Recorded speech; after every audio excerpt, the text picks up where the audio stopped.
Ассалаумалейкум. Көршілер, туғандар. Сатуға мына Бішкектен келген ушул қарагер тай бар екен. Кличка елік екен туғандар. Бұл туғал өте шодойған бұттардың ұзындығын қарағыла тайдың. Ден солығында ешінде айып жоқ екен, ал жағын текшер болады кезіңер туғандар. Тұрған жері азыр ақсыда екен. Ал бұл әкенің қорозында екен туғандар. Тайдың туғандар 4 бұтын текшер олазына, жевішке текшер олады кезіңер, ешбір жерінде айып жоқ екен. Bazı 100 000 so'm ekan tuğanlar. Bu qaragir tay. Oyuдағы өте чоң тай екен туғандар. Сенің биіктіктерін қарағыла. Көкіректер, тұяқ бұттар бары таза көжді.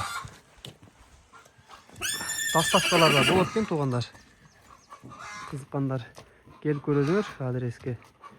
Ақсының кербен деген жері. Бұттарындағы жайратып көрсетіп қойылды жақында.